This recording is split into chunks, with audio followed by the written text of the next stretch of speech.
Berlin, May 1945. The guns have fallen silent. The smoke still hangs heavy in the air. Streets once alive with the echo of marching boots are now littered with ruins and whispers.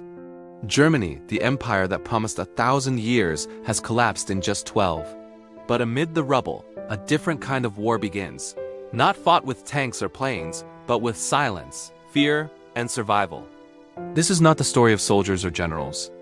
This is the story of the women left behind. When the Third Reich fell, over 7 million German men were dead. Millions more were prisoners in Soviet, British, and American camps. In cities like Berlin, Hamburg, Dresden, and Königsberg, women made up nearly 70% of the remaining population. The empire of Hitler was gone, and in its ashes stood widows, mothers, daughters, left to face the consequences of a war they did not start, yet could not escape. The Allied forces entered Germany from all directions, the Americans and British from the west, the Soviets from the east. For ordinary German civilians, the nightmare was far from over. The cities were destroyed, food was scarce, homes were gone, and winter was coming. Historians call it Stunde Null, 0 hour. Germany had to start again from nothing. No government, no order, no currency, no faith in the future.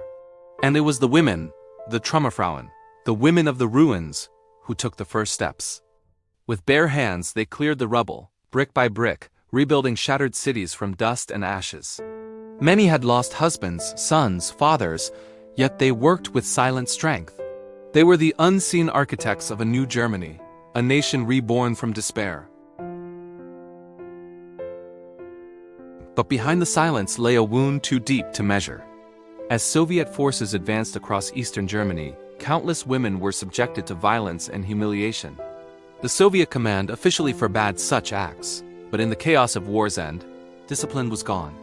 Millions were affected, a truth hidden, denied, and buried for decades under the label of liberation. Many German women, young and old, endured what words could not express.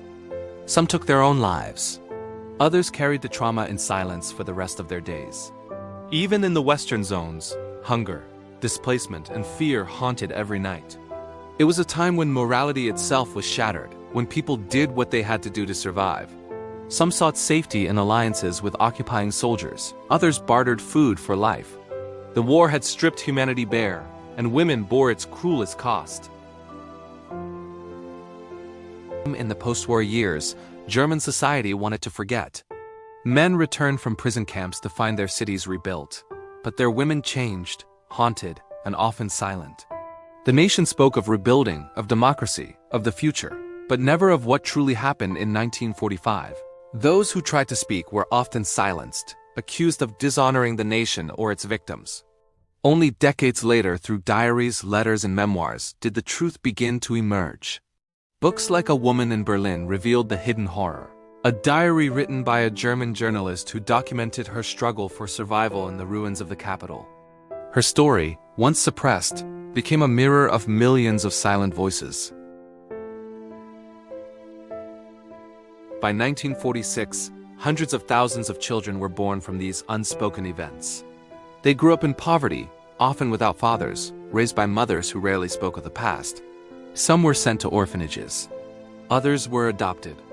For them, the war never truly ended. It lived in their blood, in their silence, in their search for identity. Meanwhile, women continued to rebuild the country. They became teachers, doctors, politicians, shaping the new democratic Germany. Their pain was never erased, but their resilience laid the foundation for the economic miracle of the 1950s. For decades, this part of history remained untold. Germany confronted its crimes, its guilt, its war, but not the silent suffering of its women. Only in recent years have historians and filmmakers dared to speak of it, not to justify, but to understand. Because the story of these women is not only about pain, it is about survival, dignity, and the human spirit rising from absolute ruin. Berlin today stands tall, a city of light and memory. But beneath its streets lie the echoes of 1945. Every brick rebuilt by a Trümmerfrau, every child born in the ruins, every silent story, they remind us that victory and defeat mean nothing compared to the endurance of the human soul. Germany rose again, but never forgot the price, and in that silence lies the true end of the war.